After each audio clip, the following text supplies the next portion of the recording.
Hello, welcome to the Climb to 1800. Today, you might notice I'm in a bit of a weird spot.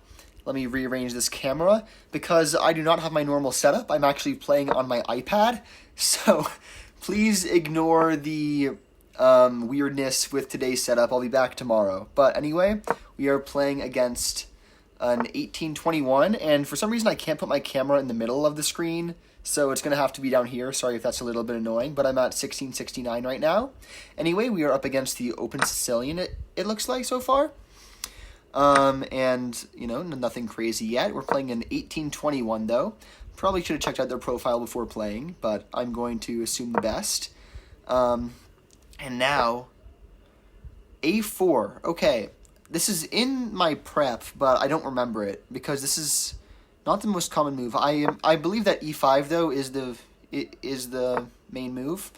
Okay, and they move back. I see no reason not to go forward with the simple bishop to E7, trying to keep up my time. And my camera is blocking my time a little bit, so I do apologize about that. I'll try to move it out of the way now and then so that you guys know where I stand in regards to time. Okay. So now he goes bishop to c4. I imagine that the idea here is to make it so that if I play bishop to e6, then then he's just going to take and double my pawns. I don't think that would actually be that bad, and in a lot of these lines, you actually want to allow those double pawns. But ideally, and by the way, I think that I'm going to start out with playing queen to c7 before anything else attacking this bishop, because that really can't be a bad move. I can only imagine it being slightly inconvenient, never like really bad. And yeah, I mean, I'm kind of uncomfortable, but I'm imagining that I can get away with playing like knight to d7 followed by knight to b6. And sorry, I can't use arrows on my iPad, so you're gonna have to this is gonna be a visualization exercise for all of us. So I'm gonna go probably knight to d7 followed by knight to b6, chasing away his bishop. If he plays a5 after I play knight to d7, then I will play b5 on my own. He can en passant that, but then I'll be able to capture it with the knight. So with that being said, let's follow through on our plan. And I imagine that playing bishop to e6 there would have been fine, but I see no reason to allow anything weird happening. Okay, I've already talked about this. We're going to play b5. And he can en passant this, but then we'll just take with the knight, of course. Okay, so he moves the... I was not expecting that at all, to be honest. I'm not going to capture it with my knight. I'm not going to play knight takes d5, because then he has a very strong knight of his own, and I have to move my queen. But instead of that, I feel like I can probably just get away with playing bishop to b7, right? And then after he trades, I have good eyes on the d5 square with my queen. I'm actually pretty happy in that position, so let's do it. Obviously, we aren't planning on blundering the rook. And now I think that I actually am just going to capture on d5 next if he does nothing, with my knight first, of course. Okay, but instead of that, we get this forced sequence. He still can't play knight d5 because I have two attackers on it. Okay, and now the real chess begins. Instantly, it's looking like I can play b4 to win a pawn. b4 followed by queen takes e4. And I think that that's probably what I'm going to end up doing. Yeah, after b4, he really can only go back to d1. After which I'm just going to take with the queen, yeah. I think that he was... I don't think that he really was able to castle there. Oh, he also might actually, instead of that... Wait, I do have to be a little bit careful, because if I play d5 right now, he actually does... I was wrong about him going back to d1. He would go to a4, and I need to move my camera so I can see my time. Okay, 13 minutes, 24 seconds. This is so janky. Thank you for sticking with me. But yeah, if I play before right now, he actually plays knight to a4, and he's headed to b6, but at the same time, I'm not sure if I'm actually that worried about that. Because my knight on d7 controls the b6 square. So I think it might just be worth it. Or alternatively, I could play knight to c5, putting more pressure on the pawn. But at that point, he'll probably just play f3. So you know what? Let's go through with the plan. I think that it's worth allowing his knight in a little bit to grab a central pawn. Even if he does maneuver the knight to b6, I can always just capture it with my knight. Or trade it with my knight on d7. And then after that, I don't really see how it's going to be that strong an outpost, as long as I keep a piece that can target it. Hello, I'm playing chess right now. So he goes into the center, which I don't think is a great move. That's my dad in the background. Hey, guys! Because now he doesn't get the outpost, and I just capture. I just capture straight away. And obviously I'm going to recapture with the queen. Let me make sure that that's not a blunder really quickly. Never play moves instantly. It never works out in your favor, I've found. But no, it looks like I will just end up capturing with the queen. And I am up a pawn, 12 minutes, 42 seconds. And okay, that's a little bit of an annoying move. Obviously, he's stopping me from castling. But I actually have a devious tactic. I can play knight to f6, and then if he captures my pawn, I play rook to g8, pinning his queen to g2, which is a checkmate square with my queen if he misses that. So I'm going to develop my knight, and he can't take on g7 at all, or he loses the queen or the game. So I'm feeling pretty comfortable right now with my position. 12 minutes, 24 seconds. I have to keep on moving up my camera so I can actually see it. Again, thank you for bearing with me. Oh, I did maybe just... I guess I blundered a pawn. Okay, I just fully missed that I blundered before, but not anymore because he didn't take it. You know, I could just castle right now, but I see no benefit in doing that versus targeting this super weak pawn on c2. So let's first bring out my rook. Let's first bring out the rook before castling. Move order matters. Move order really matters. Okay, so he targets my pawn, but I think that I'm still going to take on c2, because even if he takes my pawn for... Wait, no, for a second I thought he blundered a bishop, then I realized no, he definitely didn't. Because he actually can't capture... No, he can. I thought for a second that I take the knight if he captures, but that actually doesn't work. Oh, wait. A better move might actually be knight to... Wait, does knight to e4 work? Because that gives up the g7 pawn. No, I don't think it works, because he captures on h8 with check after knight to e4, queen g7, and really anything else. So yeah, we're just going to follow up with capturing here. Capturing there. I assume he's going to take on b4. Yeah, he does. But... did he just blunder a piece? Because after I take here, how does he stop me from winning material? Yeah, after I take here with my... well, let me just make sure, because it looks like I'm pinning him. Yeah, that looks pretty deadly for him, actually. Oh, I forgot he had that move. Never mind. Never mind. He's doing fine. I forgot he could defend with the rook. That being said, he's definitely in a lot of trouble. Maybe I even have knight to a5. I mean, h5. I don't think I do, but that would be pretty. You know what? I think it's time to castle. I think it's just time to castle. All of his pieces are tied up. I see no reason to keep things complicated. This move frees up my knight pretty nicely. My f6 knight. And let's check the time. 10 minutes 45 seconds. It's very annoying that I can't put my camera like up here, because if I hold it up there, I have to keep my finger on it. Okay, he moves back to defend the f2 pawn, I believe.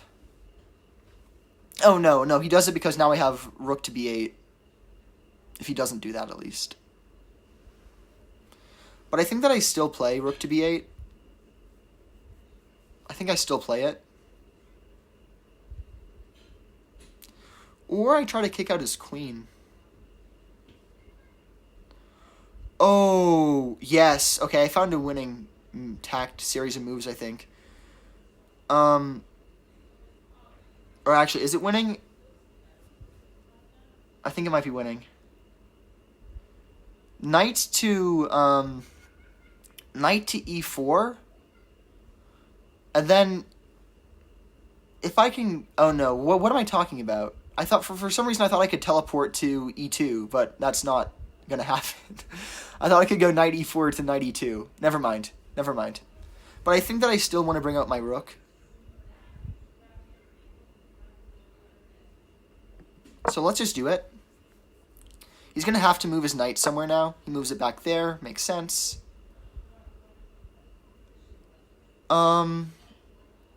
But, I mean, it looks like I'm totally dominating right now. 9 minutes, 35 seconds, just making sure.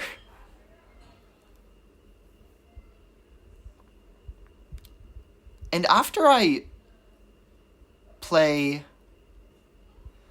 If I wanted to play rook to b8, looks like he's just fully immobilized. Because where is he going to move his knight? Well, I guess he could actually defend it with his bishop, so never... No, we couldn't. Wait, it's so hard to do this without arrows, by the way.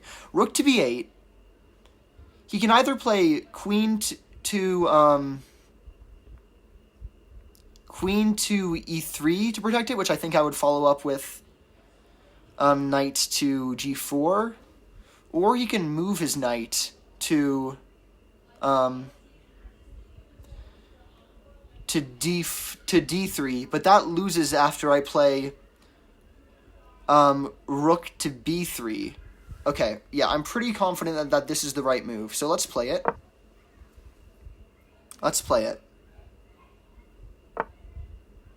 Oh, I missed that move. Of course I did. But that actually loses... The reason I missed that is because it loses in a fork. So let's just play it, because I know that's the right move. No need to carry things on. Yeah, that just opens up a fork, and that's why I... Well, I'd like to assume that's why I didn't see it, but in all honesty, I just missed it. And we win by resignation. Wow, that was a fast game. Okay, let's do a game review. I'm not sure how it's going to look on this setup.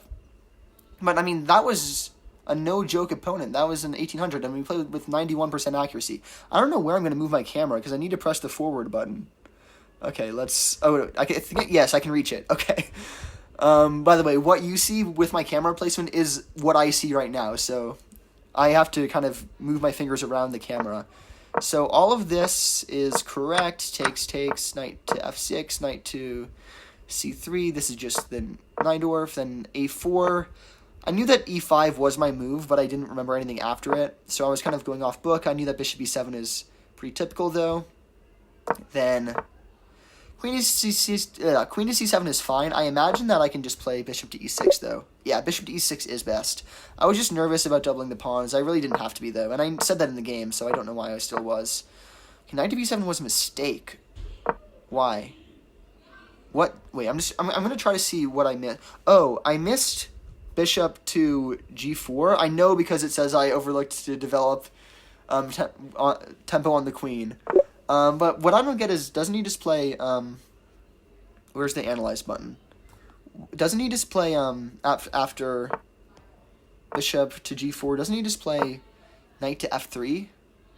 Okay, now, okay. Oh, then I go back to e6, and this holding starts again, where I'm actually fine with this happening. Okay, fair enough. Let's go back to the analysis. I did miss that. And he punishes me with a5, but I mean, I was actually expecting a5 anyway. And I assumed that he had to en passant here, and he didn't. Yeah, he should have en passanted here.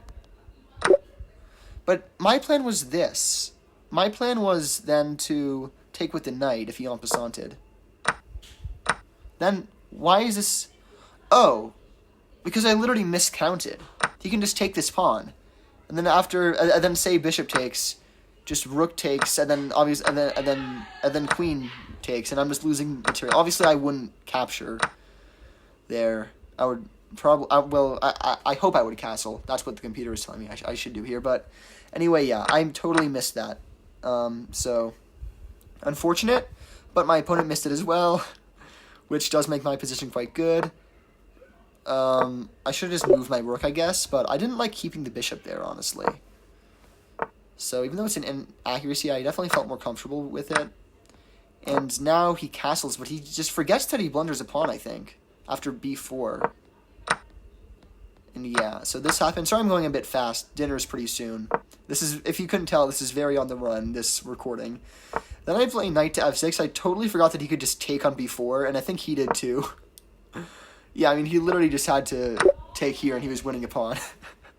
I think that the reason he didn't do that, and the reason I missed it, is because what I was talking about in the game was if he ends up taking this pawn on g7, he loses the entire game, because I have rook to g8. Then if he moves his queen to save it, I have mate in 1, so he has to give up his queen. So I guess that we were both... Oh, why did my camera get so big? I guess we were both looking at that tactic and just totally missed the free pawn that I blundered. But either way, I was still winning, but it would have definitely been harder if he had seen that. Then I bring up my rook, and by the way, instead of playing knight to f6, what should I have played? Because he does have a double attack on my pawn, so what actually is the best move? g6, really? But what, doesn't he still take there? Well, I guess then I'm winning on winning the c2 pawn anyway. Okay, wait, but if I were him in this position, wouldn't anybody in the right mind play, oops. Sorry, wouldn't anybody in the right mind play this? Okay, I guess that I'm just winning positionally. Oh, because I'm threatening to play rook to b8, pinning the, what's the word? Skewering the queen and the knight? What's the, x-raying. X-raying is the word I was looking for. Okay, then all this happened instead, though. He still can't take my pawn. All this, and now it's just the beginning and the end for him. After I shouldn't have castled, though. I overlooked an opportunity to win material. What should I have done? Should have played rook, knight to h5. I was looking at this move, but what if he just, like, moves his queen and... Wait, so knight to h5. Let's say queen to h3. Oh, wait, no, knight to f4, then what? Oh, then I'm forking him. If he goes there, I guess I'm trading queens if he goes there. And I'm also doing a lot more than trading queens. Oh, sorry. Because after g takes f3, then I have just a massive attack on him, and he's just completely dead. But if he moves here, then what happens? Oh! I totally missed what's happening. Is I'm threatening mate on g2 because of my knight. Okay, so I found knight to h5, but I missed the follow up of knight to f4. Fair enough. But let's get back to what actually happened. I thought that... Okay, I shouldn't have castled. I should have played knight to h5. I thought the bishop to e1 was a fair move, removing the x-ray that my rook on b2 had on it, and defending the f2 pawn, but I guess it was bad. Instead he... Oh yeah, he should have brought his queen in. What would I have done against that? Okay, it looks like my attack is more or less fading out, but I obviously still have the material advantage, so I'm still winning. And my rook is still on his second rank, so I'm still better. But anyway, that didn't happen. I brought my rook over. By the way, that wasn't even the best move. What was the best move? Dang it, missed it again. Knight to h5.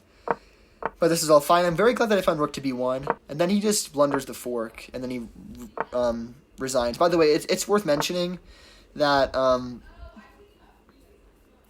wait, what was I about to say? Wait, there was a tactic I wanted to... Oh, yeah. That he can't save his rook by x-raying my queen with this, because I can just capture the rook. And then if queen takes queen, I just capture it back with the knight. I've fallen prey to that move with the knight so many times, but anyway. He resigns there. I thought that the only move to keep the game going for him was queen over here. Against which, what was I going to do? I think I was going to play knight to g4, which is a fine move. It's not the best move. Anyway, I should have gone queen b5. Okay, well, either way, that's a winning position for me. Wait, but by the way, don't I have this? I do, but it's not the best, because he can just move out of the way. Anyway, what was his best move here? Queen to c3 was his best move. Okay, so just still defending it, but just from a different position. I can't play rook to c8 because obviously that blunders a rook. And then I have to play knight to e4 to try to chase him away, but then he still manages to cause some trouble. I'm imagining I have to play... Oh, no. Wait, what? Bishop d8? But doesn't that give up a rook? Wait, bishop to d8? Doesn't that give up a rook? No, because Oh! It's defended. Okay, ignore that. That didn't happen in the game, so it officially doesn't matter. Anyway, we played with a 2300 performance rating, which is very high for me, at least. The other games I was proud of that happened earlier this week had 2300 ratings. Cheese or no evaluation. cheese? Yes, Just please, man. cheese. Yes, cheese on my hamburger, please. I guess it's a cheeseburger now. Anyway, thank you for watching. I'll catch you tomorrow on my normal setup. I don't think I'll have like a fancy thumbnail for this one because I kind of need my computer to make it because I have to go through a process of turning it into a PNG and making the file size smaller. But anyway, thank you for watching. I will catch you tomorrow. Bye-bye.